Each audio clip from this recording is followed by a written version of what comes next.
mabuksan yung pangunawa natin sa ideya ng pagiging ina na ang salitang nanay pala hindi lang siya na-identify sa isang salita lamang at hindi din siya nasusukat sa pagdadalang tao lamang. At ito rin ang papanibalik at nagpapalakas ng pagmamahal natin sa pagpumayog natin sa puso.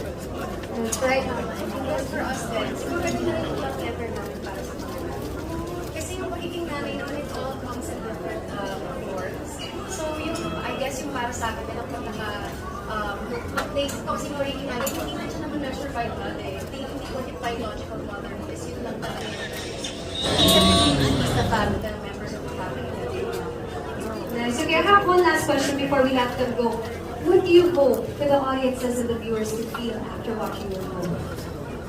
Huwag silang magalit sa Hindi, kasi I'm just really, really happy that, you know, in the film, ang daming pwedeng maramdaman ng mga viewers namin. And even for us, while making this film, you know, pwede kang tumawa, pwede kang umiyak, pwede kang magalit, pwede kang kabahan. So sana lang silang magalit sa amin. Kasi ang daming emotions na pwede nilang maramdaman while watching our film. Ayun, kami naman, ang nandang namin, mabuksan ang pangunawa ng maraming tao tungkol na sa pagiging.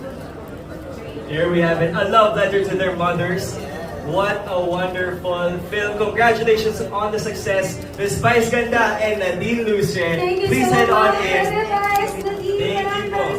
Enjoy the night while they were Looking very beautiful, very stunning, the both of them. Masasabi po natin mothering here sa blue carpet at masasabi ko na lang it's my time to head on inside. Okay.